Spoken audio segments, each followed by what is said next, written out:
Welcome back. I'm glad you're here. Get cozy, let your thoughts drift, and let's explore some gentle, mysterious stories from Japanese mythology. If you enjoy relaxing tales that help you unwind, be sure to subscribe, and let's begin. In the beginning of Japanese mythology, before the lands of Japan were born, the world was a chaotic mass, floating in a sea of darkness. From this formless void emerged the first gods, and among them were Izanagi and Izanami, two divine siblings and lovers who would play the central role in the creation of Japan and the introduction of life and death into the world. Their story is one of cosmic birth, tragic loss, and the foundation of Shinto belief. It is a myth that not only explains the origin of the Japanese islands, but also reveals the ancient worldview of the people who shaped Ida world filled with awe, reverence for nature, and the inevitability of death. Izanagi, whose name means he who invites, and Izanami, she who invites, were the last of the 7 generations of primordial deities that appeared after heaven and earth separated. The elder gods entrusted the creation of the land to Izanagi and Izanami, who were given a sacred spear known as the Ame no Nuboko, or heavenly jeweled spear. Standing on the floating bridge of heaven, they dipped the spear into the chaotic sea below. As they stirred, the brine dripping from the spear solidified, forming the first island, Onagoroshima. The couple descended from the heavens to live on this island and continue the work of creation. To perform the marriage ritual, Izanagi and Izanami built a towering pillar and circled it in opposite directions. Upon meeting on the other side, Izanami, the female deity, spoke first. They consummated their union, but their first offspring were malformed, namely Hiruko, later associated with the god Ebisu, and the leech child, who was so deformed that he was set adrift. The elder gods declared that the improper initiation of the ritual having the female speak before the male was the reason for the failure. The couple repeated the ritual correctly, this time with Izanagi speaking first. From that point, their union produced the 8 main islands of Japan, including Honshu, Shikoku, and Kyushu, as well as numerous other deities who embodied aspects of nature such as mountains, rivers, trees, and winds. However, the creation of the world came with a cost. When Izanami gave birth to the fire god, Kagutsuchi, she was fatally burned and descended to the land of the dead, Yomi. Devastated by her death, Izanagi was overcome with grief and fury. From her deathbed, Izanami continued to give birth to deities associated with death and suffering, such as the thunder gods and the goddess of metalworking. Izanagi, unable to accept her loss, decided to journey into the underworld to retrieve her. The underworld, or Yomi in Japanese mythology, is not a place of punishment like the Christian hell, but a shadowy, lifeless realm of decay. When Izanagi arrived, he called out to Izanami, pleading with her to return. She replied that she had already eaten the food of Yomi and thus could not leave, but she would consult with the gods of the underworld. She asked him not to look at her while she negotiated her release. Driven by curiosity and impatience, Izanagi lit a comb from his hair to use as a torch and entered the darkness. There he found Izanami's corpse, her body rotting and covered in maggots. Horrified, Izanagi fled. Izanami, enraged and ashamed that he had broken his promise, sent foul spirits and demons to chase after him. As he escaped, Izanagi blocked the passage to the underworld with a massive boulder at the mouth of the Yomotsu Hirasaka, the slope that leads to the underworld, cutting the world of the dead off from the living. From behind the rock, Izanami cursed him, declaring that she would kill 1,0 people each day. Izanagi responded that he would give life to 1,500 each day. Thus, death entered the world, but so did birth. The cycle of life and death, so central to nature and existence, was now part of the cosmic order. Izanagi, defiled by his contact with Yomi, performed a ritual cleansing, or misogi, to purify himself. This act is especially significant as it became a foundational aspect of Shinto practice purification as a spiritual and moral necessity. During this purification, new deities were born from his body. Most notably, Amaterasu, the sun goddess, was born from his left eye, Tsukuyomi, the moon god, from his right eye, and Susanoo, the storm god, from his nose. These three would become the most prominent kami in the Shinto pantheon, and Amaterasu would become the ancestor of Japan's imperial family. The myth of Izanagi and Izanami is unique among creation myths in its depth of emotion and the way it humanizes divine beings. Izanagi's grief, love, desperation, and eventual acceptance of loss reflect a profoundly human understanding of death and mourning. Unlike in some creation myths where deities remain aloof and perfect, Izanagi makes mistakes, succumbs to temptation, and must live with the consequences. Izanami too transforms from a loving partner and mother into a wrathful goddess of death. Her change symbolizes the terror and power of the afterlife and the finality of death. Another intriguing aspect of this myth is the balance between male and female forces. Although Izanagi ultimately becomes the dominant figure, the myth begins with Izanami as a co-creator, equally responsible for shaping the world. Her initial error in speaking first during the marriage ritual is interpreted by some scholars as a later patriarchal addition, suggesting that earlier versions of the myth may have held a more balanced view of gender roles. Even so, the myth preserves the memory of a world formed by both feminine and masculine divine energies. The site associated with the descent into Yomi, Yomotsu Hirosaka, is believed to be located in modern-day Shimane Prefecture. It remains a sacred and eerie place, marked by a large stone that symbolizes the barrier between life and death. Pilgrims and visitors come to pay respects, and the surrounding area is steeped in folklore. The idea of a physical gateway to the underworld existing within the Japanese landscape shows how deeply mythology is tied to place and geography in Japanese culture. The Ame no Nuboko, the heavenly spear used to create the land, is another fascinating symbol. It is not just a divine weapon, but also a creative tool. Its dripping brine forms the world, suggesting that even in its chaos, the ocean contains the potential for life.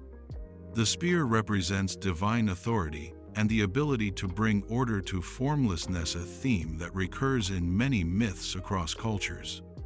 The myth of Izanagi and Izanami influenced not just religious thought, but also politics and identity.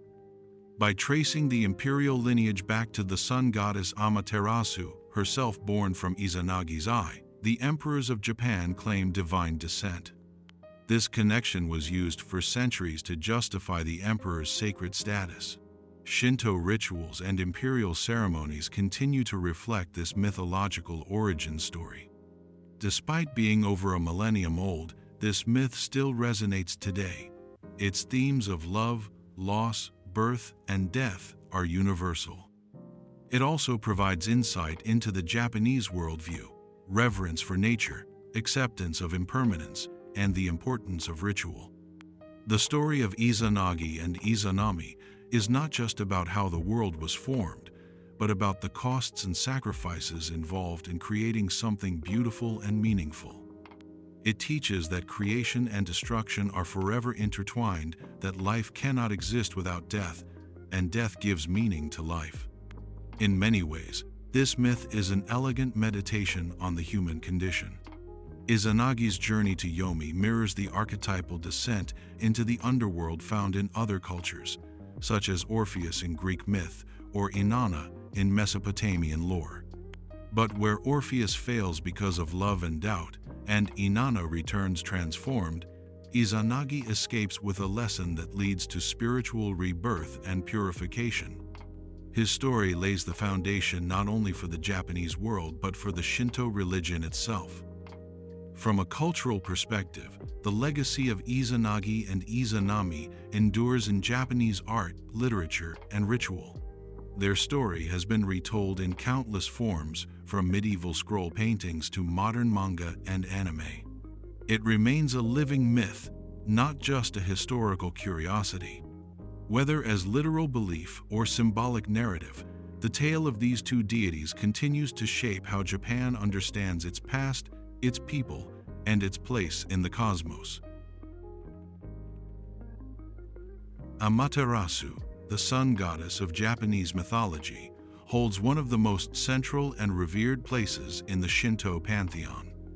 Her name, Amaterasu Omikami, means the great august deity who shines in the heavens, and she is considered the goddess of the sun and the ruler of the Takamagahara, the high celestial plane. The myth of Amaterasu hiding in a cave is not only one of the most iconic stories in Japanese mythology, but also serves as a foundational narrative for Shinto beliefs, imperial lineage, and the symbolic relationship between light and darkness in Japanese culture. The story begins with a family conflict among three powerful siblings born from the purification ritual performed by Izanagi after his return from the underworld. As Izanagi washed his left eye, Amaterasu was born, shining brilliantly and embodying the light of the sun. From his right eye came Tsukuyomi, the moon god, and from his nose emerged Susanoo, the storm and sea god. Each of these deities was assigned a role in the cosmos. Amaterasu would rule the heavens, Tsukuyomi would govern the night, and Susanoo would oversee the seas and storms. However, Susanoo, wild and volatile in nature, became a source of disruption in the celestial realm.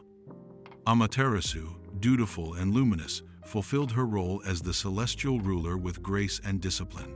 But Susanoo, instead of taking responsibility for his domain, engaged in violent and chaotic behavior. According to the myth, he was enraged at being sent to rule the netherworld and threw destructive tantrums, destroying rice fields, defiling sacred spaces, and even hurling a flayed horse into Amaterasu's weaving hall. The act caused one of her maidens to die, and Amaterasu, heartbroken and deeply disturbed by her brother's actions, decided to hide herself away in the Amano Iwato, the heavenly rock cave. Her withdrawal from the world plunged the heavens and earth into total darkness. Without the sun goddess, crops failed, spirits of misfortune roamed freely, and the natural order collapsed. Chaos and despair spread throughout the world. This moment in the myth represents more than a physical eclipse. It is a symbolic descent into despair, a moment where the absence of light brings both literal and spiritual disarray. Amaterasu's retreat is a dramatic turning point that showcases the vital role she plays in maintaining harmony and balance. The gods, distressed by the darkness and its consequences, gathered at the entrance of the cave to devise a plan to bring Amaterasu back into the world. They held a divine assembly near the Amano Iwato and sought a solution. One of the key figures in this plan was the goddess Ame no Uzume, known for her joy, humor, and connection to dance and fertility. Uzume overturned a washtub, climbed on top of it, and began to dance in an uninhibited and bawdy fashion, exposing herself and making the other gods laugh uproariously. This divine performance served two purposes. It created a joyful, irresistible noise to pique Amaterasu's curiosity, and it symbolically reminded the world of the energy and life that her presence brings. Meanwhile, the gods prepared a mirror, the Yata no Kagami, and hung it on a nearby tree, along with sparkling jewels. As Amaterasu heard the laughter and uproar outside, her curiosity overcame her sorrow. She moved the stone slightly and peeked out to see what was happening. At that moment, the gods held up the mirror. For the first time, Amaterasu saw her own radiant reflection. She was momentarily stunned and stepped out further, fascinated by the brilliance. In that instant, the gods rolled the stone away and blocked the entrance behind her, preventing her from hiding again. Light returned to the world, and order was restored. This story is rich in symbolism and layered meaning. Amaterasu's withdrawal signifies how central light is to life and civilization. Her reappearance represents renewal, the victory of hope over despair, and the collective effort required to overcome darkness. The use of a mirror to lure her out is especially profound in Shinto. Mirrors are not merely tools of reflection, but sacred objects that reveal truth and purity. The Yata no Kagami became one of the 3 imperial regalia of Japan, representing wisdom and honesty, and is still enshrined at the Ai's Grand Shrine, which is dedicated to Amaterasu.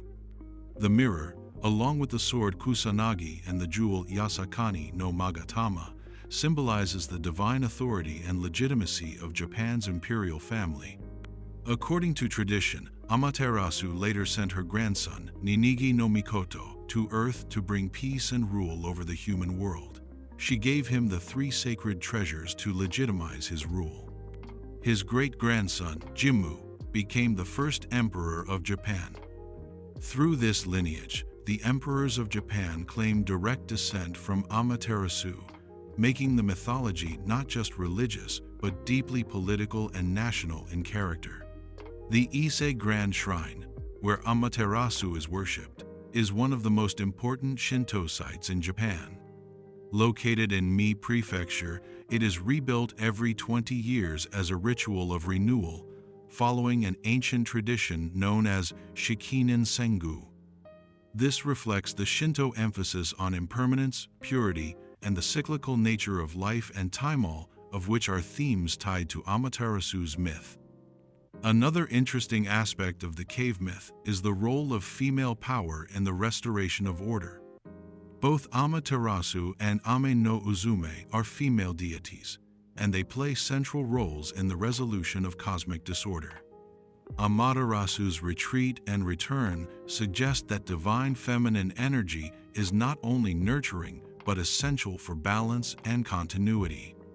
Uzume's uninhibited dance, considered indecent by some standards, is celebrated as sacred performance, showing that joy, humor, and sexuality are not taboo but vital forces in the cosmos. The contrast between Amaterasu and Susanoo further emphasizes the necessity of light and discipline against chaos and impulse. Susanoo, though a powerful deity, acts without thought, causing destruction in his wake. He is later expelled from the heavenly realm, and only after completing trials on Earth does he redeem himself by slaying the 8-headed dragon Yamata no Orochi. In contrast, Amaterasu remains a constant symbol of guidance and grace, revered not for brute power, but for her unwavering responsibility. While the myth of Amaterasu is ancient, it has remained present in Japanese cultural consciousness. Her story is often retold in literature, drama, and visual arts. In modern Japan, she appears in anime, video games, and novels. These contemporary retellings vary in tone and interpretation, but they keep the myth alive and dynamic, reminding new generations of the goddess who brought light back to the world.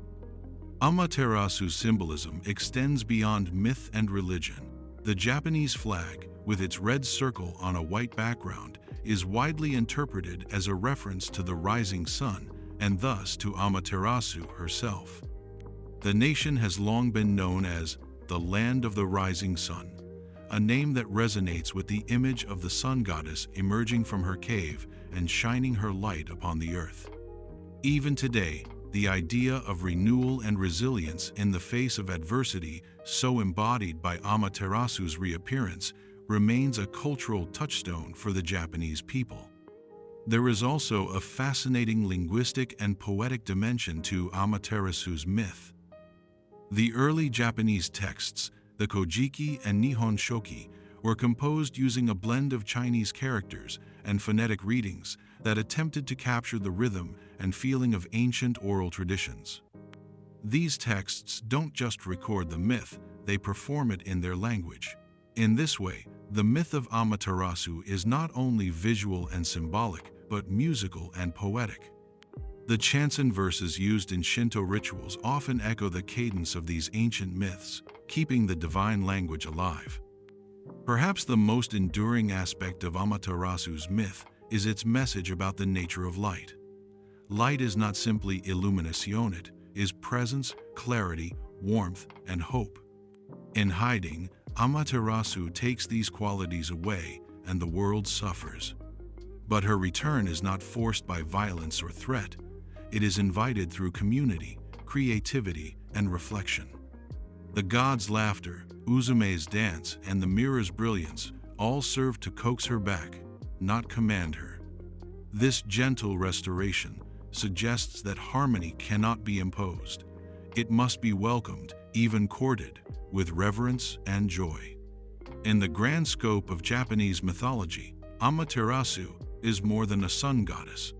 She is a symbol of constancy, leadership, and the deep connection between the divine and natural world. Her light is the light of understanding, purity, and divine presence. Her cave is not just a hiding place but a space of transformation, a reminder that even gods can retreat, and that returning to the world requires humility, support, and the healing power of beauty and laughter.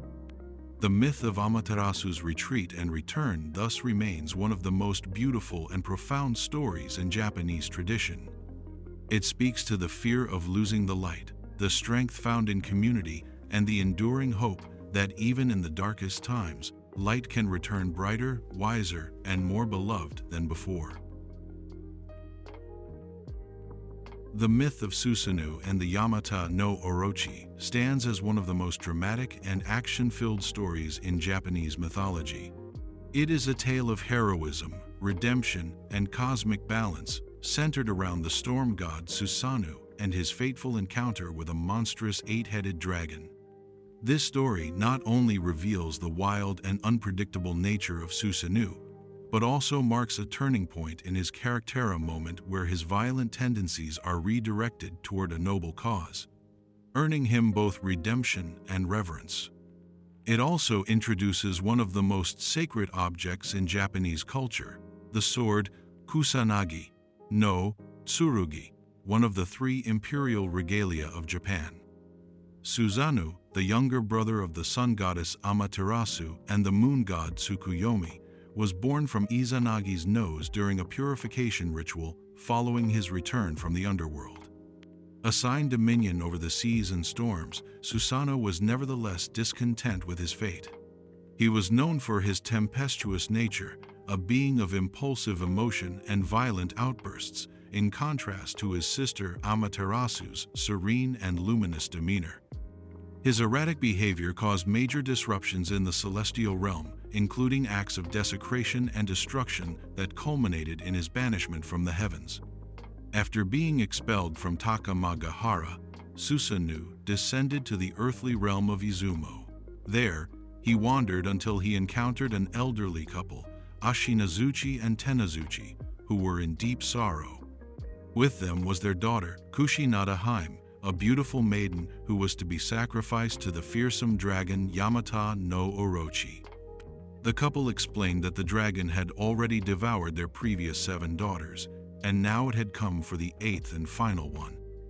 The creature itself was monstrous in scale, an appearance an 8-headed and 8-tailed dragon, with eyes that glowed red like cherries, a body so vast it spanned 8 valleys and 8 hills, and a belly perpetually smeared with blood.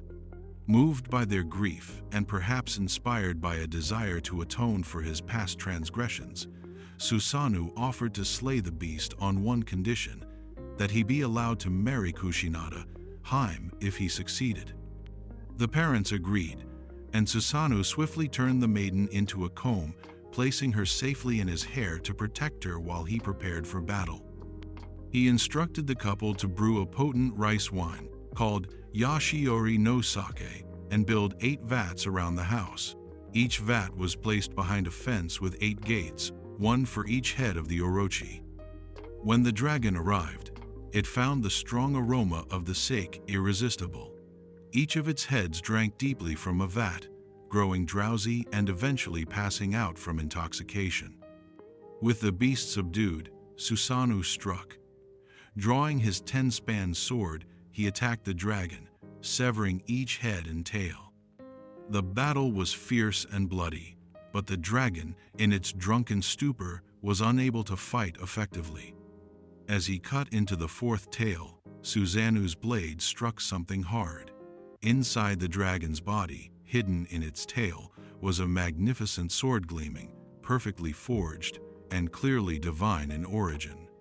This blade would later become known as the Kusanagi no Tsurugi, meaning grass-cutting sword.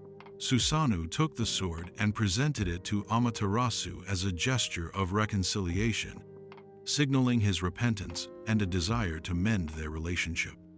The discovery of the sword within the body of a defeated dragon adds a symbolic layer to the myth. In many mythologies, weapons found or forged in the heart of monsters symbolize the reclaiming of power and the transformation of chaos into order. The Kusanagi sword is not merely a trophy of victory. It is a divine object, born from a triumph over destructive primal force. Its later inclusion among the imperial regalia signifies not only the legitimacy of imperial rule, but also the necessity of courage and virtue in the face of overwhelming darkness. The act of slaying Yamata no Orochi served as Susanoo's redemption arc. Known previously for his violence and recklessness, including the events that drove Amaterasu to hide in the cave, Susanoo had caused suffering and disorder among gods and humans alike. But in Izumo, by saving a family and defeating a monstrous threat, he began a transformation from chaotic deity to heroic protector. This duality is central to his character. Susanoo is both destroyer and savior, a complex god whose power can be terrifying or redemptive depending on how it is directed. After the battle, Susanoo settled in Izumo with Kushinada Haim and founded a lineage of deities and noble descendants. This mythic origin is particularly important in the region of Izumo, which later became a significant cultural and religious center in ancient Japan. The Izumo Taisha, one of the oldest and most revered Shinto shrines in Japan, is dedicated to Kuninushi, a descendant of Susanoo. In this way, the myth ties not only into the narrative of divine heroism, but also into the genealogy of regional and national authority. The dragon, Yamata no Orochi itself, is a fascinating figure. Unlike Western dragons, which often hoard treasure and fly, Orochi is serpentine and earthbound, linked closely to rivers, valleys, and natural terrain. Some scholars believe that the myth originated as a symbolic representation of river flooding. The dragon's 8 heads and valleys could be metaphors for the tributaries of a river system, and the act of subduing the dragon could represent controlling natural disasters through ritual or engineering. The use of sake to dull the dragon's senses could reflect the ritualistic role of alcohol in pacifying or honoring spirits. The sword, Kusanagi, has a life beyond this story. After Susanoo offered it to Amaterasu, it eventually came into the possession of her grandson, Ninigi no Mikoto, when he descended to Earth to rule. From there, the sword was passed down through generations, eventually becoming one of the 3 sacred treasures of Japan, along with the mirror and the Magatama jewel. These regalia have historically been presented during the enthronement of emperors, symbolizing their divine right to rule and their connection to the gods.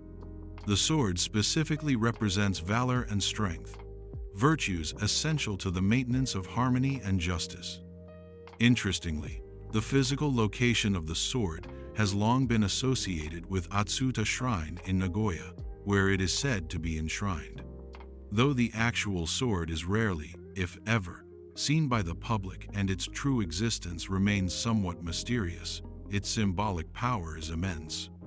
It represents not only Susanoo's transformation, but also the underlying message of the myth, that power, when wielded righteously, becomes a force for good and protection.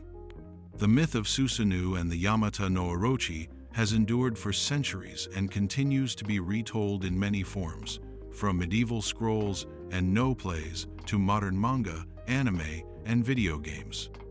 Its themes of heroism, redemption, and triumph over monstrous adversity resonate across time. Susanoo, once a wild and destructive force, becomes a hero not through birthright, but through action, an important lesson in a mythology where divine status does not exempt one from the consequences of one's behavior. This story also showcases how Japanese myths are deeply intertwined with the land and its rituals. Sake, dragons shaped like rivers, sacred swords, and mythic ancestors are not abstract ideas, but elements tied to the environment, political structure, and religious practice of ancient Japan.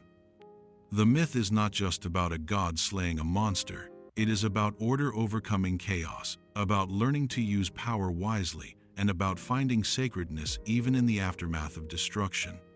As a whole, the myth of Susanoo and the Yamata no Orochi serves as one of the clearest illustrations of how myth can be both a story and a mirror story about gods and monsters, and a mirror that reflects human concerns about courage, responsibility, and redemption. Susanoo's journey from exile and disgrace to victory and reconciliation is a narrative arc that continues to inspire, reminding us that even the most flawed among us can find a way to rise, protect others, and forge something sacred from the heart of chaos. In the rich tapestry of Japanese mythology, the story of Tsukuyomi and the goddess of food, Ukamochi, is a brief but profoundly symbolic tale. It explores themes of purity, taboo, moral judgment, and cosmic consequence. Unlike more dramatic myths of war or heroic conquest, this story is quiet and unsettling, focusing on an act of violence that shatters divine harmony and reshapes the order of the heavens. It also serves as an origin myth that explains one of the most basic observations of nature: why the sun and the moon are never seen in the sky at the same time. Tsukuyomi no Mikoto, the moon god, was born from Izanagi's right eye during the purification ritual he performed after his journey to the underworld. His siblings were Amaterasu, the radiant sun goddess born from Izanagi's left eye, and Susanoo, the tempestuous storm god born from his nose. Each of these deities was assigned a celestial role. Amaterasu governed the day and the heavens, Tsukuyomi was given dominion over the night and the moon, and Susanoo was entrusted with the seas. These assignments were meant to maintain balance and order in the cosmos, ensuring the proper rhythm of day, night, and natural forces. The story of Tsukuyomi's fall from grace centers on a divine banquet. Amaterasu, seeking to foster goodwill and harmony among the gods, sent her brother Tsukuyomi as her emissary to attend a feast hosted by Ukemochi no Kami, the goddess of food. Ukemochi, also known in some versions as Getsu Haim, was a deity of abundance and nourishment, capable of producing all types of food from her body. This divine ability reflected the Shinto view of nature as inherently sacred and generous, with the kami, deities or spirits, directly tied to the processes of life and sustenance. When Tsukuyomi arrived at Ukemochi's realm, she welcomed him with honor and set about preparing a feast. In her divine way, she began to produce food from her body: rice from her mouth, fish from her nostrils, and game from her rectum. This manner of food production, though miraculous and sacred within the context of myth, was seen by Tsukuyomi as abhorrent and impure. Disgusted by what he considered an offensive and unclean act, Tsukuyomi drew his sword and killed Ukemochi on the spot. This single moment of judgment and violence had lasting consequences. When Tsukuyomi returned and reported his actions, Amaterasu was horrified. She denounced her brother and refused to ever see him again. Because of this rift, the sun and the moon now travel the skies at different times, forever separated. Their celestial paths no longer intersect, and they cannot share the sky. This separation not only explains the alternating cycle of day and night, but also symbolizes the deep moral and spiritual divide created by Tsukuyomi's impulsive act. At its core, the myth explores the danger of misjudging sacred acts through the lens of personal discomfort or ignorance. Ukemochi's food-producing abilities, while strange and even grotesque to human sensibilities, were divine and natural within the mythic framework. Her body was the earth itself, giving forth life in miraculous ways. In Shinto belief, purity is not always about physical cleanliness, but about spiritual alignment with nature and the kami. Tsukuyomi's reaction, though seemingly based on concern for purity, was in fact a failure to understand the sacredness of Ukemochi's act. His disgust led to destruction, and his inability to perceive the divine in the unconventional was a tragic flaw. The aftermath of Ukemochi's death is also significant. From her slain body, various forms of food continued to emerge. Her eyes became millet, her ears produced beans, her nose yielded seaweed, her genitals gave rise to rice, and her rectum produced wheat. These foods were then gathered by the gods and given to humanity. In this way, even in death, the goddess of food sustained life. This detail highlights a recurring theme in Japanese mythology. Death is not merely an end but a transformation, and life often springs from sacrifice. The earth itself, in agricultural belief systems, was frequently imagined as a divine body that must suffer or die to bring forth crops.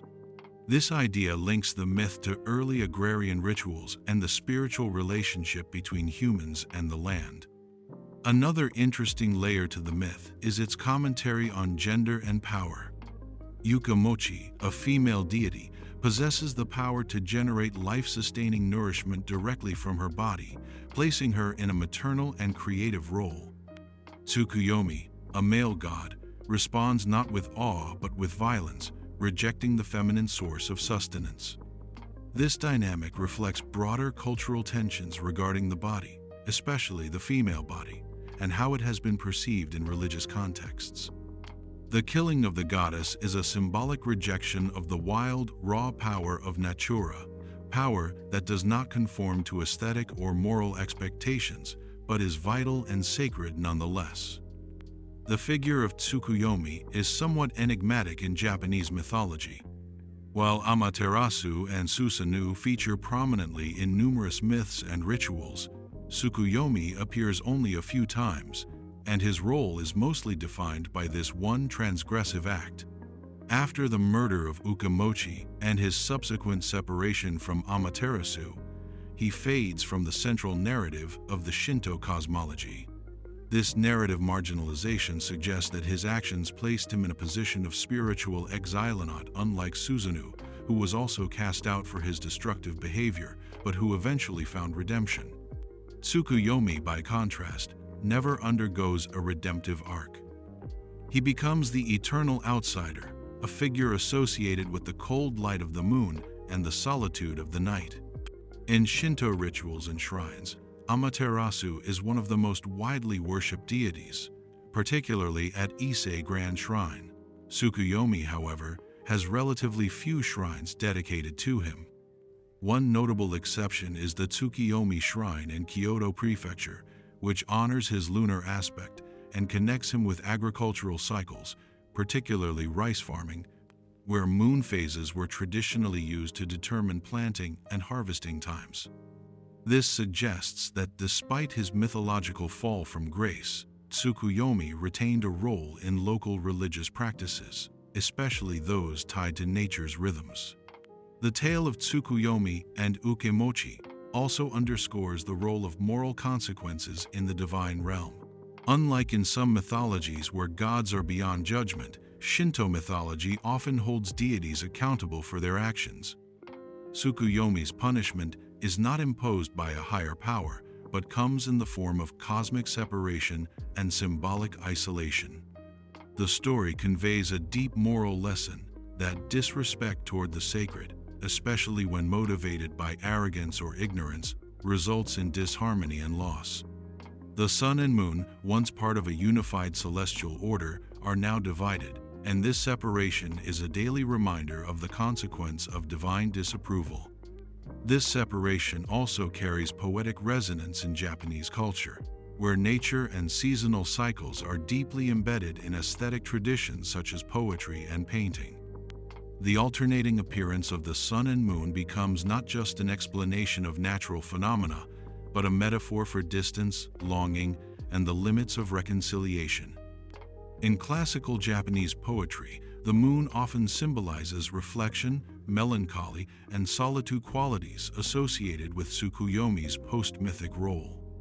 The myth also offers insight into the importance of food and its sacred origins in Japanese culture. The production, offering, and consumption of food have long been central to Shinto practice. In ritual contexts, rice, sake, and fish are common offerings to the kami, presented with great care and reverence. These rituals echo the story of Ukemochi, who gave food to the gods with purity of intention, even if her methods defied conventional sensibilities. In rejecting her gift, Tsukuyomi rejected not only the food itself, but the divine spirit of generosity and sustenance that underpins Shinto cosmology.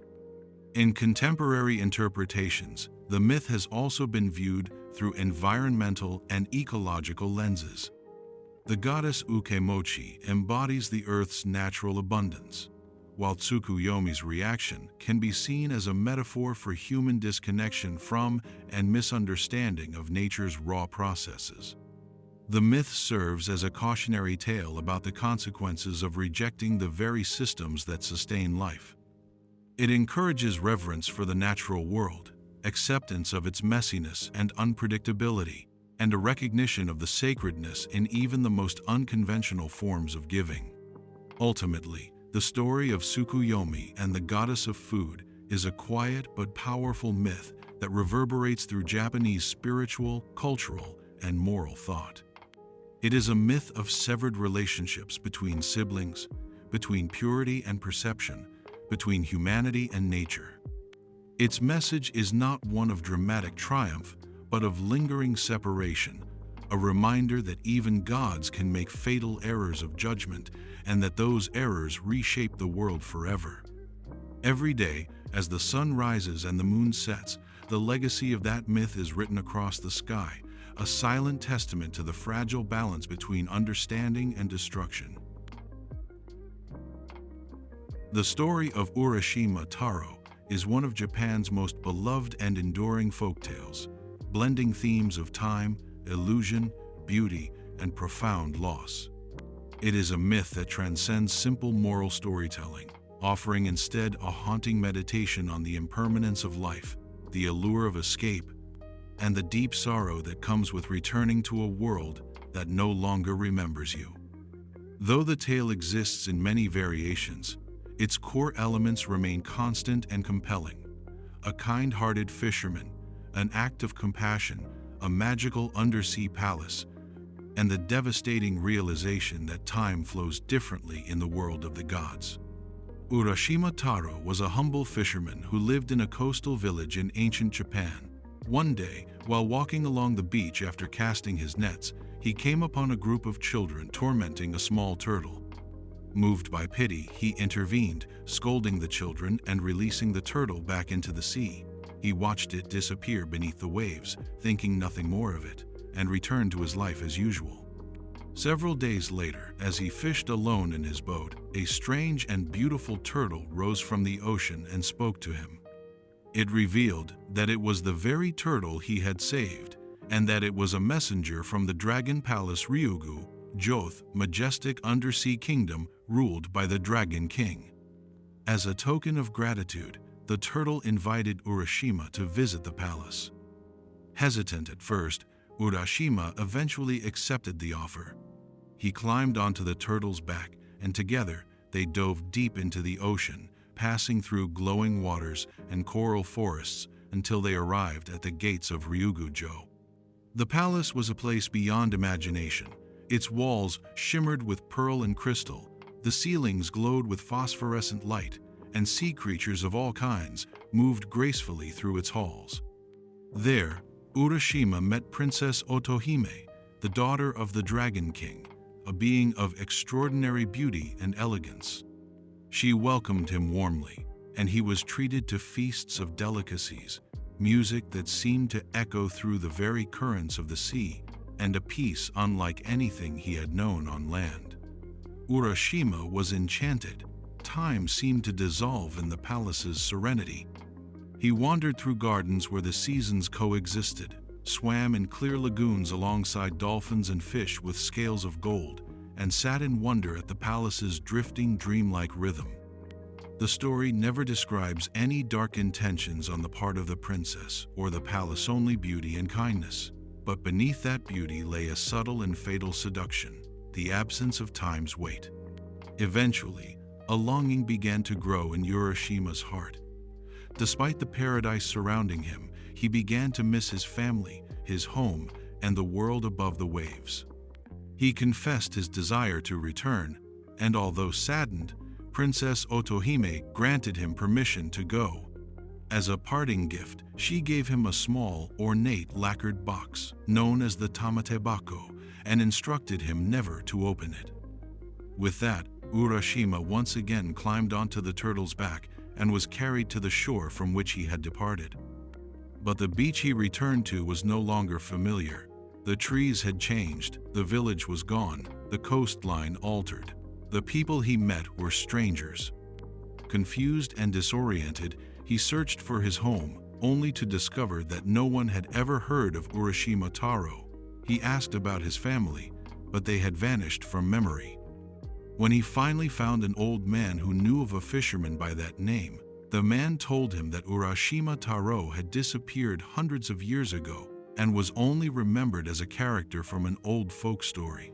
It was then that he realized the terrible truth. Though only a few days or weeks had passed for him beneath the sea, centuries had gone by in the world above. The life he had left no longer existed. In despair, he remembered the box that Otohime had given him. Hoping that it might hold some explanation or power to reverse what had happened, he opened it. As the lid lifted, a soft white mist rose into the air. It swirled around him, and instantly his body began to age. His hair turned white, his skin withered, and he collapsed onto the ground, a frail old man. In some versions of the tale, he dies on the spot. In others, he vanishes altogether, carried away by the wind. The box had not been a gift of salvation, but a container for the time he had left behind, a parting mercy that allowed him to remain young in a world that had continued on without him. This folktale, while simple on the surface, is deeply symbolic. It grapples with the concept of transience or mujo, a central idea in Japanese aesthetics and Buddhist philosophy. The ephemeral nature of life is not something to be overcome but accepted. Urashima's tragedy lies not in the cruelty of others or the malevolence of gods, but in the inexorable flow of time. The beauty of Ryugu, Jo, is fleeting, and so is everything he once loved. There is a tension in the myth between memory and forgetting. Urashima remembers his home, but the world has forgotten him. His name has become a story, his life reduced to legend. The tale itself plays with this idea by blurring the line between reality and fable. Even within the myth, Urashima becomes a myth. His fate is a warning and a lament, a meditation on the desire to escape time's passage and the inevitable price of doing so. The box, the tamatebako, is one of the most mysterious elements of the tale. Its purpose and symbolism have been interpreted in many ways. Some see it as a vessel of memory, containing the weight of time and the cost of departure. Others view it as a metaphor for knowledge that humans are not meant to possess, akin to Pandora's box or forbidden fruit. Still, others regard it as a symbol of longing. The moment it is opened, the dream ends, and reality asserts itself. Urashima Taro himself is often portrayed as an innocent and good-hearted man, whose only crime was curiosity and a desire for connection. His actions were not selfish or cruel.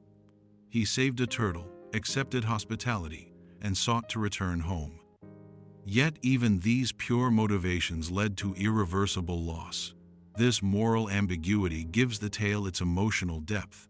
It is not a story of punishment, but one of regret. In many ways, it reflects the feeling of waking from a beautiful dream only to find the world irrevocably changed. The story has had a powerful influence on Japanese culture. It has been retold in countless children's books, animated films, kabuki plays, and literary works. The image of Urashima on the back of the turtle, descending into the deep, is iconic. Artists throughout the Edo period created woodblock prints of his journey, often depicting Ryugu-jo as a fantastical palace filled with wonders. In Meiji-era schoolbooks, the tale was used to teach moral lessons about obedience and the consequences of curiosity.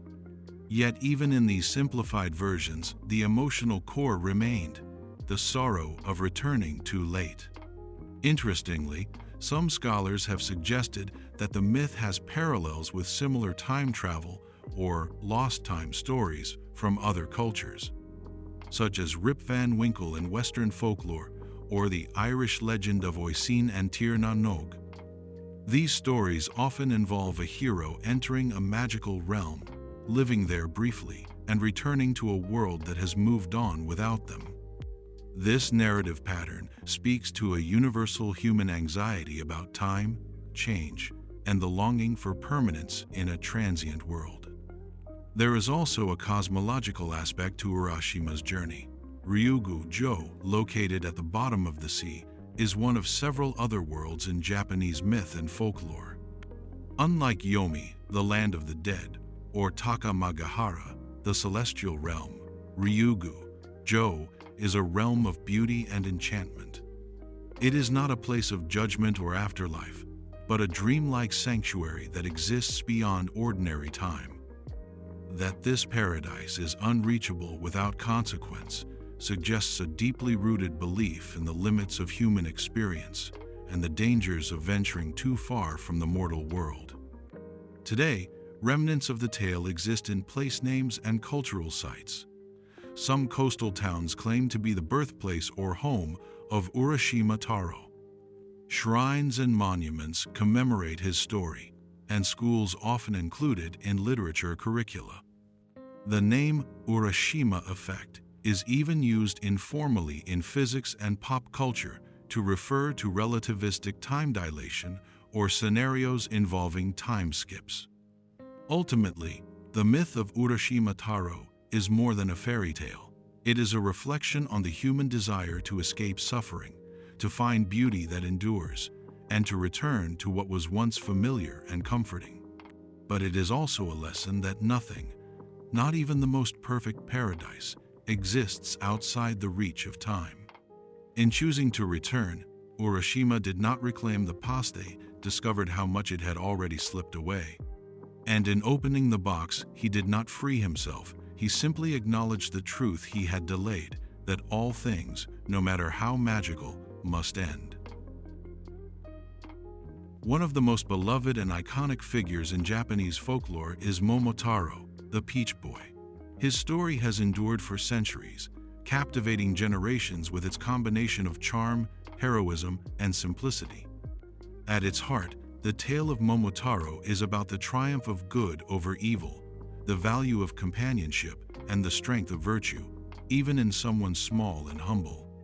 While often told to children, the myth has taken on deeper meanings over time, serving as a cultural touchstone that reflects both the innocence of childhood and the values of loyalty, courage, and communal effort.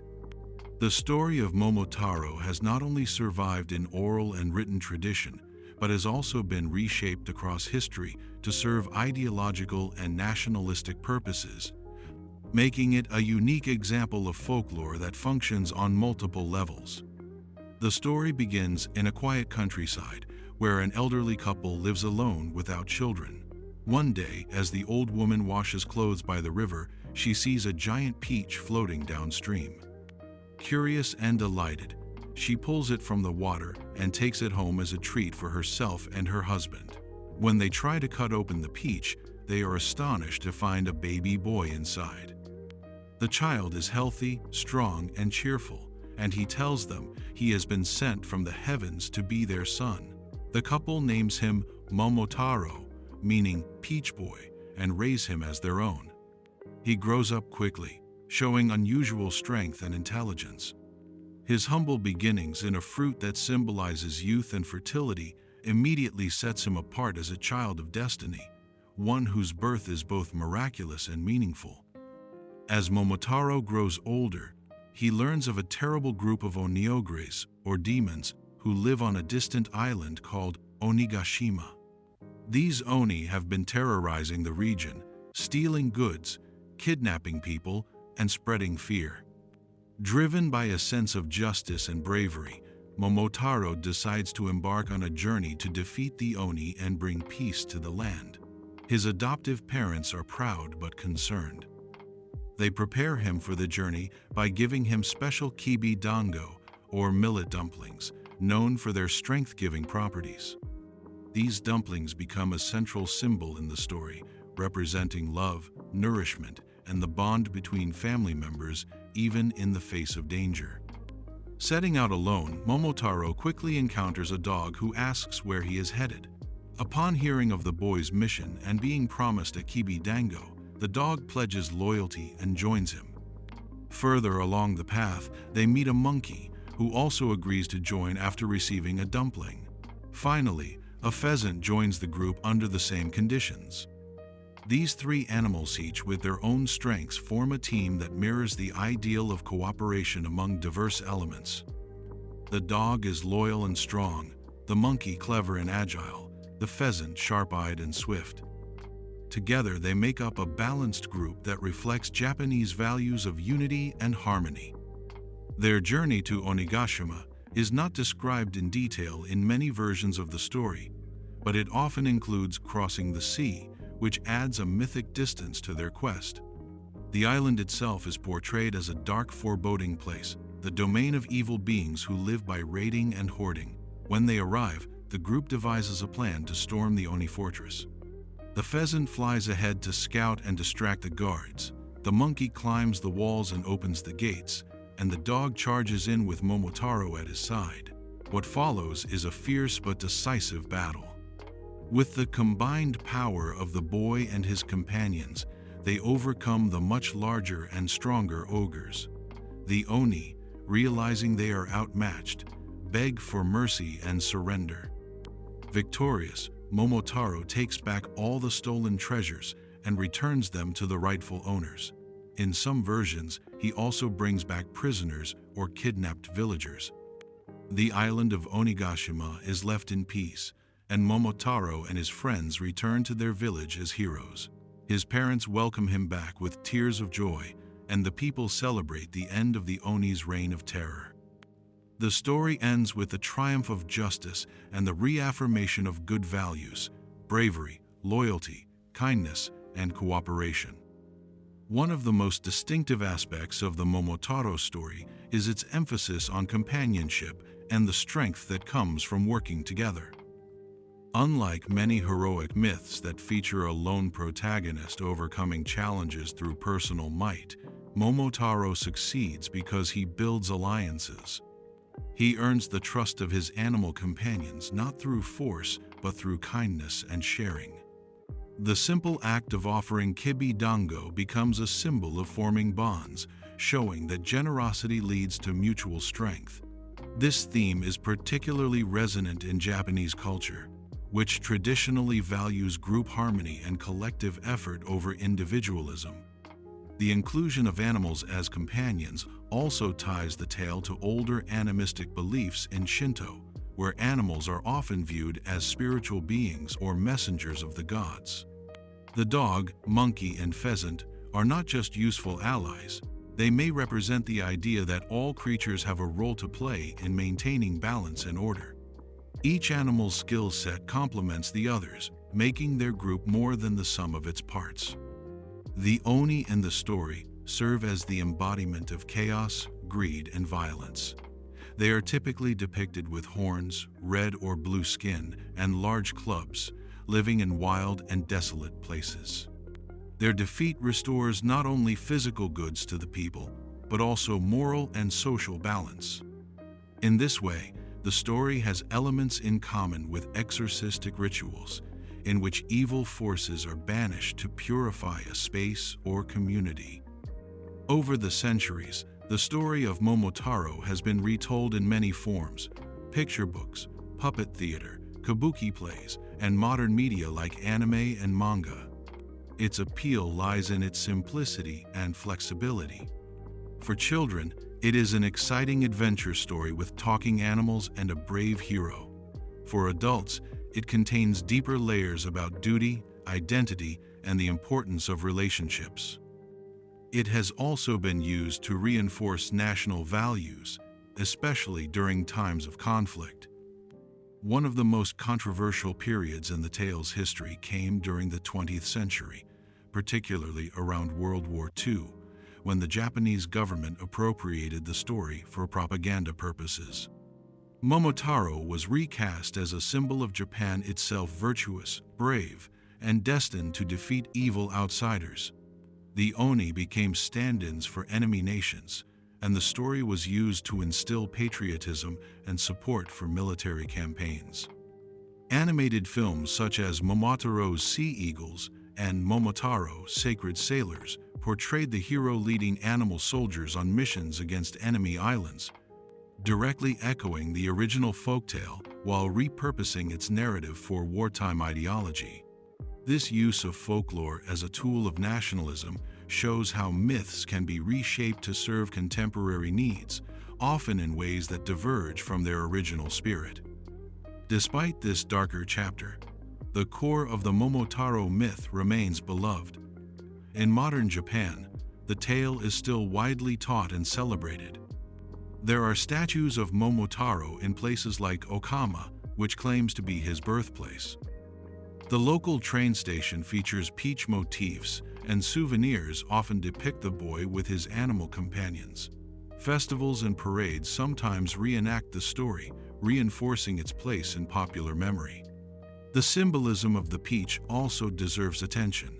In East Asian cultures, peaches are associated with longevity, vitality, and protection against evil. In Chinese mythology, the peach tree of immortality bears fruit once every 30 years. The fact that Momotaro is born from such a fruit connects him with these positive qualities and emphasizes his supernatural origins. His emergence from the peach can be seen as a metaphorical birth of hope or divine intervention in a troubled world. While the story may seem quaint or simplistic, it speaks to deep and enduring human concerns. How do we confront evil without becoming evil ourselves? What does true strength look like? How do we build communities that can face adversity? Through the character of Momotaro, we see that strength is not just about power, but about purpose, kindness, and unity. The kibi dango he offers to his friends are more than just food. They are tokens of trust, invitations to join a cause larger than oneself. In the end, the tale of Momotaro endures not only because it is entertaining, but because it encapsulates values that resonate across generations: courage, friendship, generosity, and the belief that even one person born under miraculous circumstances and guided by good heart can make a lasting difference. Whether read as a bedtime story, a cultural symbol, or a reflection on the nature of heroism, Momotaro continues to stand tall in the landscape of Japanese mythology, a peach-born boy whose journey still inspires. The Tale of the Bamboo Cutter, also known as Taketari Monogatari, is considered the oldest extant piece of Japanese prose narrative, dating back to the 10th century, though it likely existed in oral form long before. At the center of the story is Princess Kaguya, a celestial being whose extraordinary beauty, mysterious origins, and ultimately tragic departure from the human world have enchanted generations of readers. The tale blends folkloric simplicity with poetic complexity, offering insights into themes of love, longing, impermanence, and the divide between the earthly and the divine. Though rooted in the cultural world of classical Japan, the story has retained a universal appeal, and its central figure, Kaguya Hime, remains one of the most iconic characters in Japanese mythology and literature. The story begins with an old bamboo cutter named Takatori no Okina, who one day discovers a shining stalk of bamboo in the forest. When he cuts it open, he finds a tiny, radiant baby girl inside, no larger than his thumb. Astonished by the miracle, he takes her home to his wife. The couple, long childless, raise the child as their own, and she grows at an unnatural rate into a woman of otherworldly beauty. She is named Kaguya Hime, meaning Radiant Night Princess. From the moment of her discovery, she is clearly marked as not of this world. Her arrival from the bamboo, a plant deeply tied to purity and transformation in East Asian symbolism, highlights her ethereal nature and the sacredness of her presence. As Kaguya Hime matures, word of her beauty spreads throughout the land, attracting many suitors, including noblemen, princes, and eventually the emperor himself. Yet she remains distant and disinterested, resisting all proposals. When 5 noble suitors come to seek her hand in marriage, she sets each of them a seemingly impossible task, promising to marry the one who can fulfill her request. Each quest involves retrieving a fantastical item: the stone-begging bowl of the Buddha from India, a jeweled branch from Mount Horai, the robe of fire rat from China, a colored jewel from a dragon's neck, and a cowrie shell born from swallows. The suitors, motivated by desire and pride, attempt to cheat or lie their way through the tasks, and each is exposed and humiliated. Kaguya Hime's rejection of all her suitors speaks to a deeper dimension of her character. Unlike mortal women of her time, who were expected to obey social expectations and marry well, Kaguya asserts agency through her refusals. Her disinterest in worldly power and wealth sets her apart as a being who does not belong to human society. There is also a sense of sorrow in her detachment, as though she knows her time in the human world is limited, and she must not allow herself to become entangled in earthly attachments. The only suitor who moves her somewhat is the emperor himself. When he visits her, she treats him kindly, but still turns down his proposal. The emperor, unlike the other suitors, does not try to trick or coerce her. Instead, he writes her poetry and sends messages, expressing his admiration and quiet longing. Though Kaguya does not accept his offer of marriage, they form a tender bond. This relationship, tinged with sadness and restraint, becomes one of the most poignant parts of the tale. As the story progresses, a change begins to overtake Kaguya. Every full moon, she grows more melancholic, staring up at the sky with longing. Eventually, she confesses to her adoptive parents that she is not of this world. She is from the moon, and her time on Earth is nearly over. She explains that she was sent from the moon as a form of divine punishment or as a temporary visit, depending on the version of the tale. Soon, celestial beings will come to take her back to her home, and nothing can stop them. Her parents are devastated by the revelation. Having grown to love her as their own daughter, they cannot bear the thought of losing her. The emperor too is heartbroken and sends soldiers to guard her house in hopes of preventing her departure. On the appointed night, a procession of moon beings descends in a glowing cloud. They are gentle and radiant, immune to the weapons of the emperor's guards. Kaguya, weeping, writes farewell letters to her parents and the emperor. She places the letter to the emperor along with a vial of the elixir of immortality she has brought from the moon. Before leaving, she dons a robe of feathers given to her by the moon beings. As soon as the robe touches her shoulders, her memories and attachments to the human world begin to fade. This moment is filled with sorrow, as Kaguya has learned to love her adoptive parents, to experience human emotion, and perhaps to feel the stirrings of romantic affection, must relinquish all of it to return to her divine origins. The motif of the feathered robe is a powerful symbol in Japanese and East Asian mythology, often representing the loss of earthly identity and the return to a transcendent, but emotionally detached realm. Kaguya departs, ascending to the moon and leaving behind a trail of heartbreak. The emperor, upon receiving her letter and the elixir, chooses not to drink it. Instead, he orders it to be burned atop the highest mountain in the land, as he sees no value in living forever without her. This mountain is later named Fuji, and the smoke said to rise from its peak in ancient times was linked to the burning of the immortal elixir. Thus, the story ends with a symbolic gesture of love, regret, and the acceptance of impermanence. The story of Princess Kaguya has persisted not only because of its magical elements and beautiful imagery, but because it resonates deeply with Japanese aesthetic values. The concept of mono-no-aware and awareness of the transience of things and a gentle, melancholic appreciation of their passingis central to the story.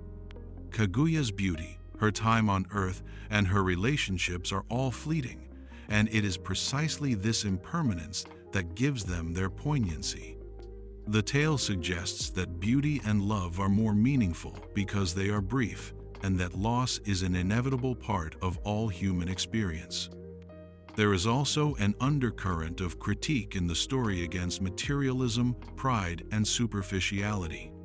Kaguya's suitors, with their arrogance and schemes, fail miserably, while those who approach her with humility and sincerity are treated with warmth.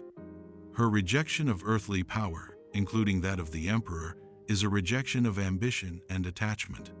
Her return to the moon, though sorrowful, also suggests a higher realm of purity and peace, untouched by human corruption. Kaguya's origin from the moon and the idea of celestial beings observing or visiting Earth reflect older animistic and Buddhist influences. In some interpretations, she is viewed as a bodhisattva divine being who descends to the mortal world to experience suffering and then returns to the realm of enlightenment. The moon itself, with its changing phases and luminous presence, often symbolizes cycles, reflection, and the divine feminine in Japanese and other Asian mythologies. The tale of the bamboo cutter has left a significant legacy in Japanese culture. It has been retold in countless forms, from classical literature to modern cinema. Perhaps the most internationally recognized adaptation is Studio Ghibli's 2013 animated film, The Tale of the Princess Kaguya, directed by Isao Takahata. The film captures the visual beauty and emotional depth of the story, using a watercolor-inspired animation style that mirrors the ephemeral and dreamlike nature of the original tale.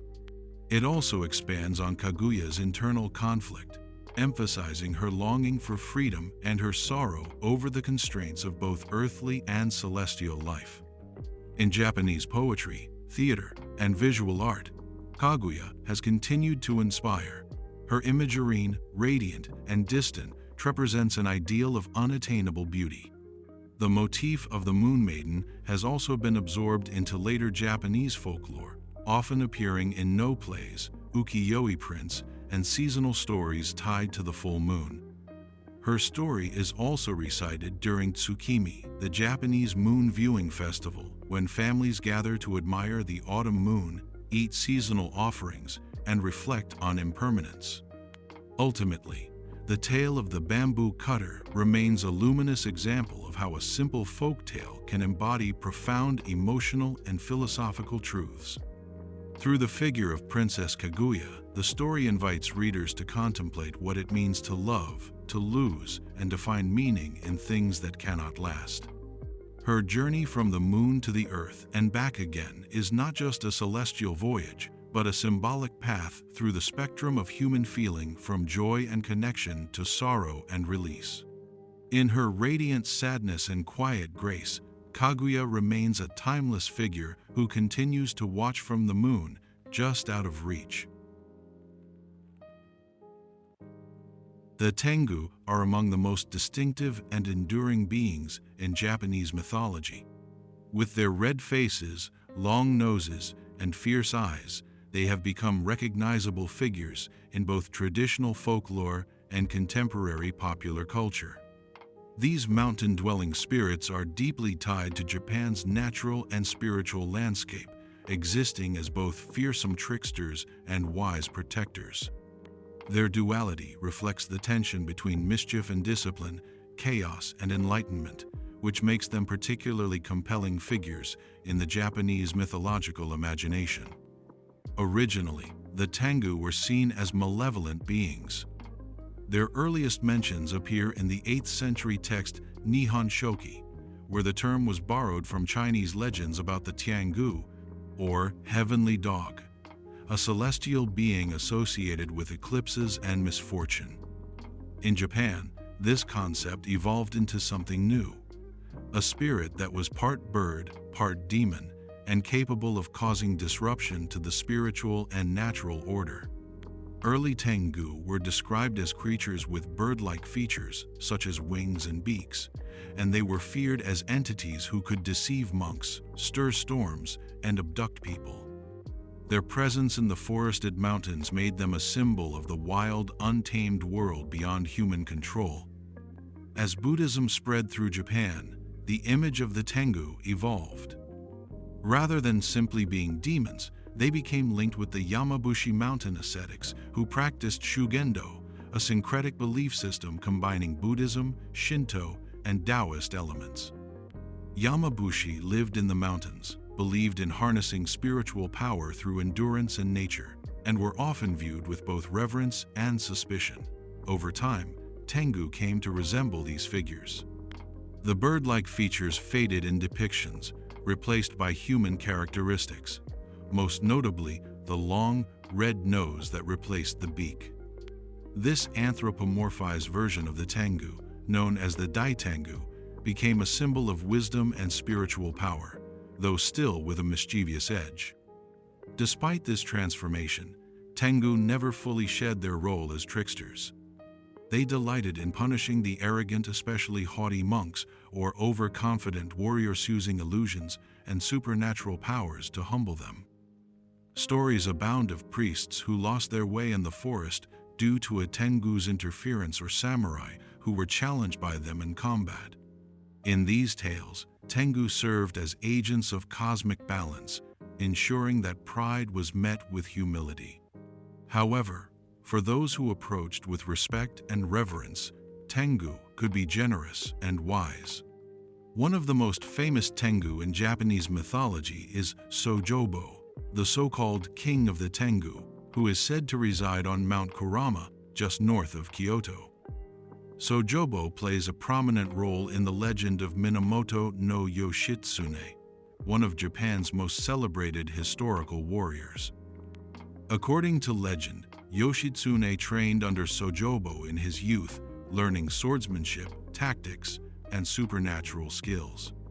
This relationship not only reinforces the Tengu's role as powerful teachers, but also ties them directly to Japan's historical narrative and martial tradition. The story of Yoshitsune and Sojobo has been immortalized in art, literature, and especially No theater, where Tengu appear frequently as characters of authority, power, and sometimes foreboding mystery. The visual representation of Tengu is one of their most enduring legacies. They are instantly recognizable in their current form, humanoid figures with flowing robes, feathered wings, and exceptionally long noses. They are often shown carrying a fan made of feathers, known as a hauchiwa, which was believed to have the power to stir winds or even manipulate reality. These fans also symbolize the Tengu's connection to spiritual insight, as they can sweep away illusions or falsehoods. In temple sculptures, particularly in mountain regions, Tengu statues often serve as guardians. Their fierce expressions and striking features serve not just to scare away evil spirits, but to remind visitors of the spiritual discipline required in sacred spaces. The dual nature of the Tengu also finds expression in their classification. There are generally two types: Karasu Tengu, or Crow Tengu, and Daitengu, the Great Tengu. The Karasu Tengu are more bird-like, often with beaked faces and a more feral demeanor. These are typically the more mischievous and chaotic versions of the Tengu. still tied to their original demonic roots. Daitengu, on the other hand, are more human in appearance and often considered wiser and more spiritually advanced. They are seen as elder spirits, rulers of the mountain domains, and possessors of great esoteric knowledge. Throughout Japanese history, Tengu have been invoked in many cultural forms. In the Edo period, they became popular figures in ukiyo-e woodblock prints. Artists such as Utagawa Kuniyoshi and Katsushika Hokusai depicted Tengu in dynamic and often humorous scenes, reinforcing their trickster qualities while also capturing their grandeur. In these prints, Tengu are seen engaging in duels, training warriors, or simply watching from mountaintops with a knowing gaze. Their presence in such art reflects their role not only as mythic beings, but as cultural symbols deeply rooted in the Japanese psyche. Festivals and regional traditions dedicated to Tengu also reflect their enduring popularity. In some villages, Tengu masks are worn during ceremonies to drive out evil spirits and invite good fortune. One notable example is the Tengu Matsuri in Mount Takao, west of Tokyo, where enormous Tengu masks are paraded, and dancers in Tengu costumes perform rituals to ensure community health and prosperity. The masks themselves have become iconic, large, red, and often displayed prominently at shrines and temples. These masks are considered to possess protective power, and miniature versions are commonly sold as charms or souvenirs believed to ward off misfortune. The role of Tengu in theater, particularly in No and Kyogen plays, also reflects their spiritual and moral significance. In No, Tengu often represent the testing or mentorship of human characters, especially those on a journey of enlightenment or facing moral trials. Their appearance in these plays is symbolic of inner conflict or transformation. Kyogen, which is more comedic in tone, tends to emphasize the playful and mischievous side of Tengu, showing them outwitting foolish humans or being tricked themselves. This diversity of representation highlights the Tengu's flexibility as both a moral force and a source of entertainment. Despite their ancient origins, Tengu have never faded from Japan's cultural landscape. In modern times, they appear in manga, anime, and video games, often as complex characters that continue to embody both wisdom and wildness. Series like Naruto, Neo, and Touhou Project feature Tengu-inspired characters who draw on traditional imagery and abilities, flight, illusions, martial skill, while exploring new interpretations. Even in urban settings, the figure of the Tengu endures. In areas like Tokyo's Shimokitazawa and Sangenjaya, Tengu motifs are incorporated into modern art and commercial branding, blending old mythology with contemporary culture. The Tengu's lasting appeal lies in their inherent contradictions. They are fearsome yet noble, disruptive yet protective, demonic yet divine. They operate on the edges of society and spirituality, testing those who stray from humility while rewarding those who seek wisdom. They are not gods in the traditional sense, nor mere spirits, but something more elusive, a reflection of the human relationship with nature, discipline, and pride. In a land where mountains have always been considered sacred, the Tengu personify the mysterious and powerful presence that such places hold. Their long noses, often interpreted as a sign of arrogance, are not merely comical features. In traditional belief, they serve as a physical manifestation of the ego. Thus, many stories about Tengu serve as warnings about becoming too self-important or detached from the natural and spiritual order. Yet, unlike purely punishing spirits, Tengu also guide. The idea that even the most mischievous beings can become mentors speaks to the Japanese appreciation for redemption and transformation. Whether perched silently atop a mountain shrine, dancing in festival parades, or mentoring legendary heroes in ancient tales, the Tengu continue to capture the imagination of those who encounter them. They are creatures of paradox, born from fear and evolved into symbols of strength and guidance. In their shifting forms and layered meanings, the Tengu offer insight into the soul of Japanese mythology, where nature, spirit, and humanity meet in a delicate, ever-changing balance. Yuki Onna, the Snow Woman, is one of the most haunting and enduring figures in Japanese folklore. Often appearing in the midst of blizzards, she is described as a spirit of chilling beauty and mysterious intent. Her form is tall and ethereal, draped in white robes that blend into the snow, with long black hair and a face as pale as ice. Her eyes can be piercing and cold, or strangely empty, and in some versions of the myth, she has no feet, a common detail in depictions of Japanese yurei, or spirits. She floats across the snow, silent and untouchable, leaving no footprints in her wake. This spectral figure encapsulates the deadly elegance of winter, beautiful to behold, but deadly to encounter.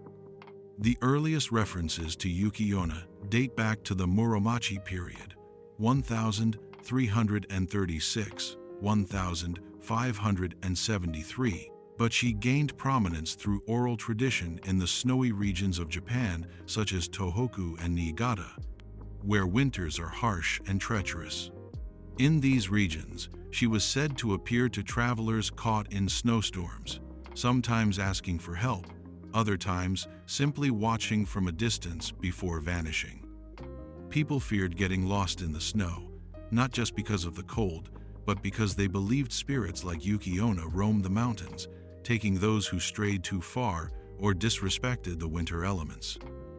It's possible that Yuki Onna originally served as a cautionary tale, a supernatural explanation for the mysterious disappearances and deaths that occurred during the winter months. One of the most famous and widely known versions of the Yuki Onna myth comes from Lafcadio Hearn's retelling in his 1904 collection, Kwaidan, Stories and Studies of Strange Things.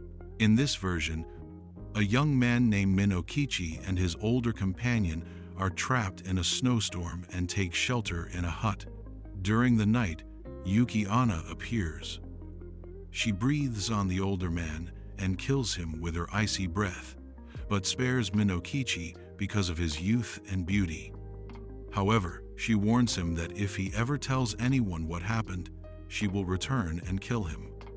Years later, Minokichi marries a mysterious and beautiful woman named Oyuki.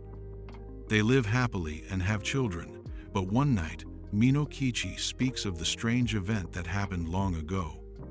Oyuki's face grows cold and distant. She reveals that she is the Yuki Onna, and although she promised to kill him if he spoke, she will spare him once again for the sake of their children. Then, she disappears forever. This story is one of the most iconic examples of how Yuki Onna embodies duality.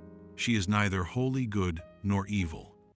She is merciful and capable of love, but she is also bound by supernatural rules and the cold logic of her otherworldly nature. Her mercy has limits, and her presence always implies danger. This mixture of warmth and frigidity, of love and death, gives her character an emotional complexity rarely found in simple ghost stories. Yuki Onna's myths vary widely depending on the region and time period. In some versions, she is a vengeful spirit who kills travelers outright, freezing them with a touch or breath. In others, she acts almost like a kamiya spirit or deity of nature, testing the morality of those she encounters. She may ask for shelter or water and reward or punish people based on their behavior. In certain stories, if someone offers her hot water, she melts away. If they give her cold water, she remains. Sometimes, she abducts children or lovers, leading them into the mountains to die or to join her in the afterlife. The ambiguity of her behavior is part of what makes her so fascinating. She resists easy categorization. Yuki Onna's myth reflects deeply rooted Japanese cultural themes such as impermanence, restraint, and the overwhelming power of nature.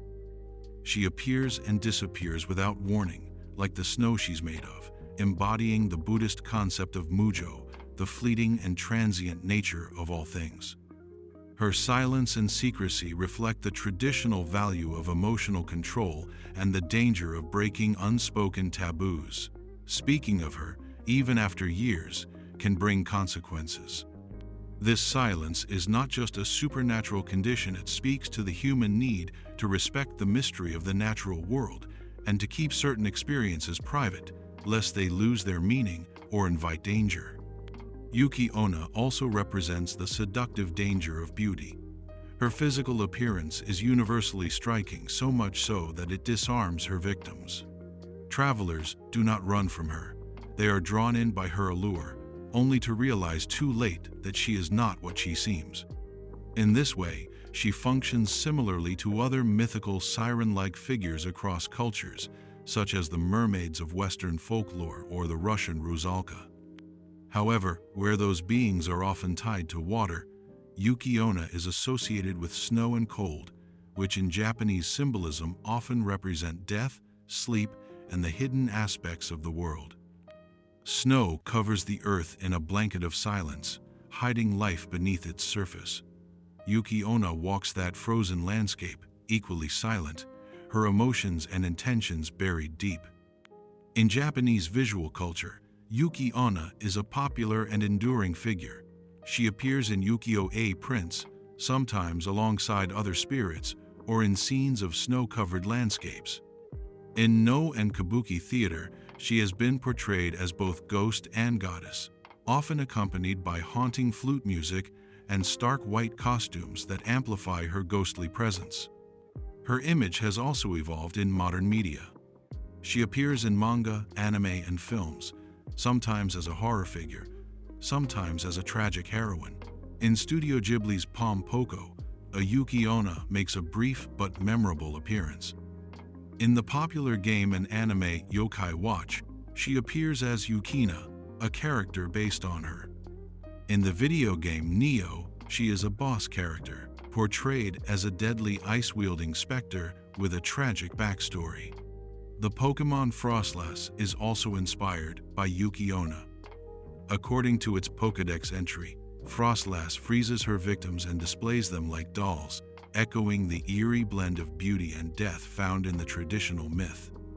This adaptation illustrates how Yuki Onna continues to be reimagined, particularly for younger audiences, retaining her mysterious core while being tailored to modern tastes. Despite her supernatural origin, Yuki Onna has also been interpreted in psychological terms.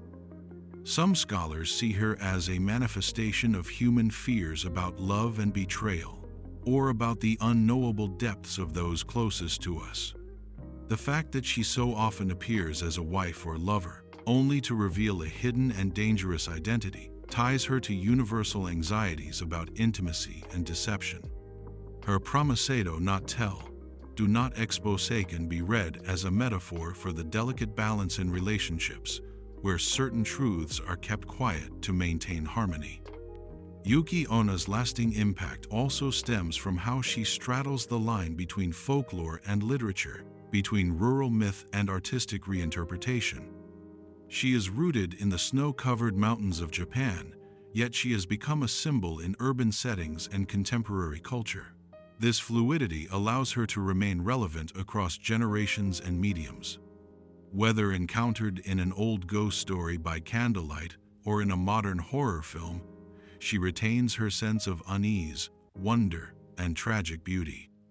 The fact that Yuki Onna often spares children or chooses love, even if temporarily, adds a human layer to her supernatural core. She is not a mindless force of destruction.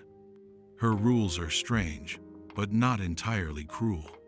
There is often a logic or emotion behind her actions, suggesting a depth of feeling not always found in ghostly legends. This ambiguity invites reflection.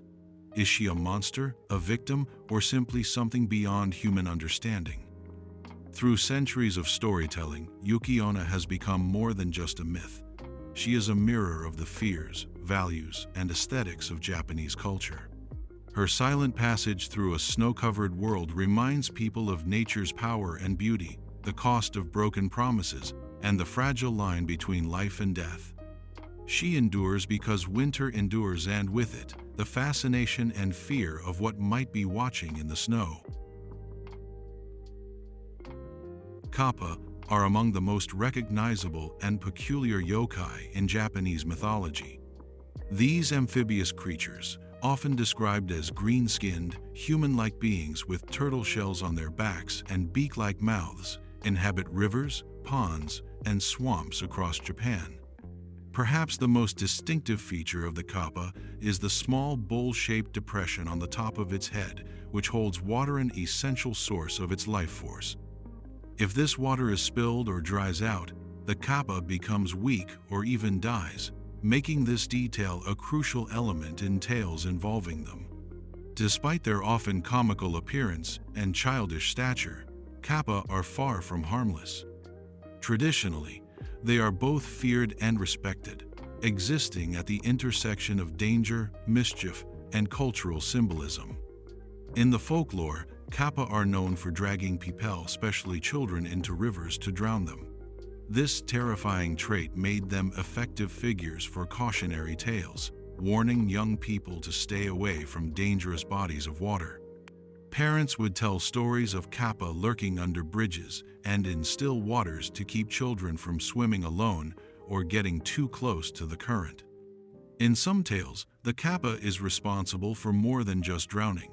It might attack humans to extract their shirikodama, a mythical ball believed to reside inside the human anus, thought to contain a person's soul or essence.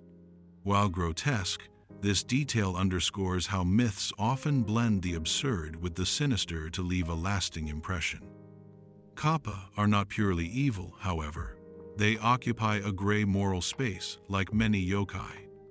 Some stories describe kappa playing harmless pranks, such as looking up women's kimonos, loudly breaking wind, or stealing crops rather than engaging in deadly violence. In certain myths, kappa show signs of intelligence, even honor. They are famously obsessed with politeness and etiquette, which can be used against them. The best-known trick to defeat a kappa is to bow deeply. If the kappa returns the bow, it spills the water from its head and is rendered powerless. In this way, the creature becomes a symbol of how respect and manners can overcome brute strength or wild forces. Kappa are also known for their incredible strength and skill in wrestling.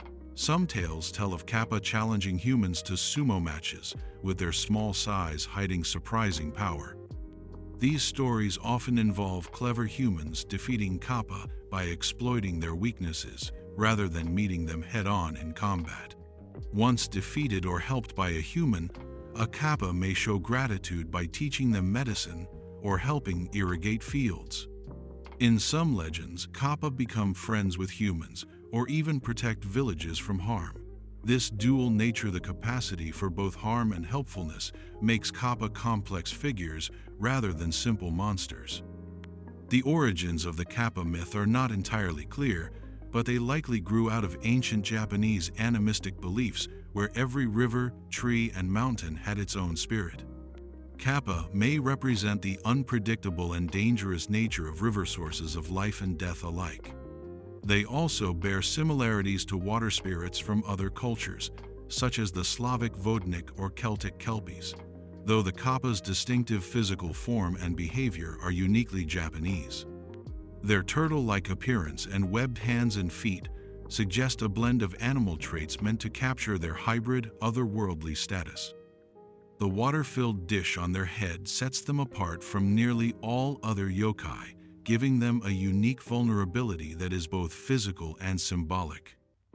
In religious contexts, some kappa were considered minor deities or river kami.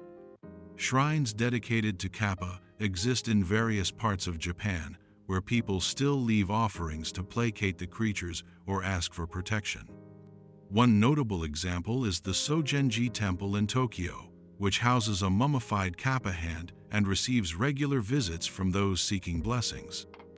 Farmers and fishermen, in particular, saw kappa as creatures that could influence the bounty of rivers and crops, and so sought to maintain good relations with them. This ritual appeasement reflects a broader cultural attitude in Japan, of negotiating with the spirit world rather than trying to dominate or destroy it. Despite their dark legends, kappa have become beloved characters in Japanese popular culture. They appear in children's books, television shows, anime, and video games, often portrayed as silly or mischievous rather than truly dangerous. One of the most famous modern representations is in the long-running manga and anime series Gegege no Kitaro, where a kappa appears as one of the main characters, blending traditional traits with modern storytelling. Another example is the Pokemon Ludicolo, which is partially inspired by the kappa's appearance and water-based traits, though made much more cheerful and family-friendly. Their modern popularity also comes from their uniqueness. Unlike more generic monsters or ghosts, kappa are immediately recognizable and culturally specific. Statues of kappa can be found outside public restrooms, near rivers, or at festivals. Often they are depicted with a comic touch, bulging eyes, overlarge beaks, or silly expressions, which helps disarm their more frightening historical associations. Some towns even adopt kappa as mascots to boost tourism or community identity, such as in Tono, Iwate Prefecture, which is known for its rich tradition of yokai folklore.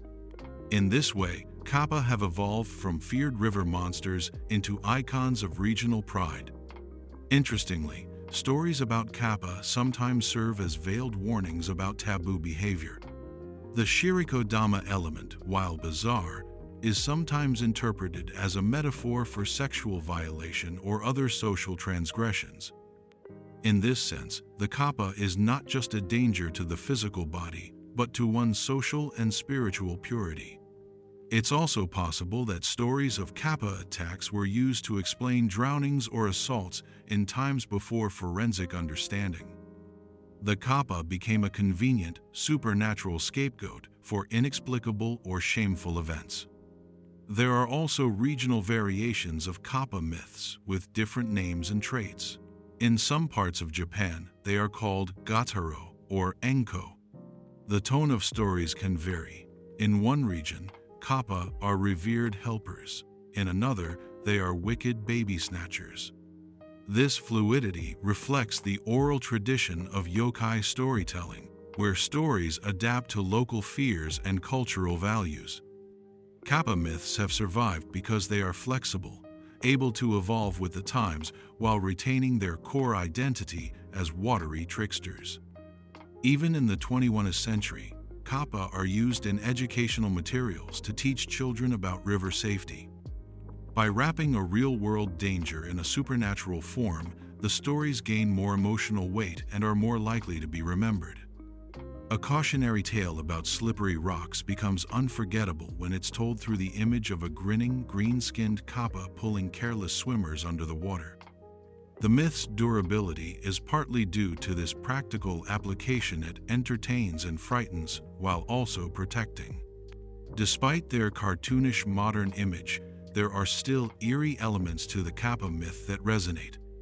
The idea of something lurking just beneath the surface of a calm river, watching silently, waiting to grab an unsuspecting child, taps into primal fears. Water, especially in traditional societies, was mysterious and dangerous. It could sustain life, but also end it without warning. The kappa, with its watery crown and inhuman grin, embodies that contradiction perfectly.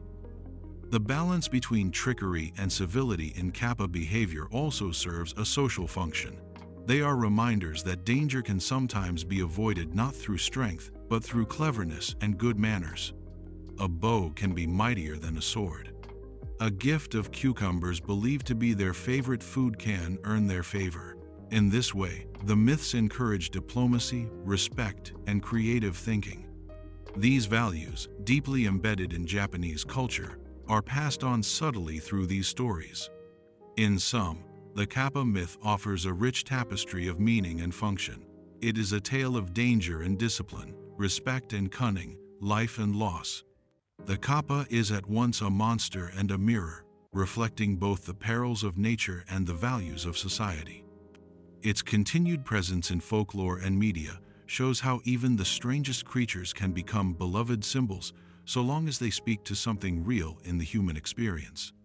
Whether feared as a soul-snatching river demon or loved as a goofy character on a cereal box, the kappa continues to swim through the collective imagination of Japan, always watching, always waiting, always just below the surface. Thank you for being here. I hope these ancient stories brought a bit of calm to your evening. If you'd like more quiet journeys into myth and legend, don't forget to subscribe. Sleep well, and dream of distant mountains and forgotten gods.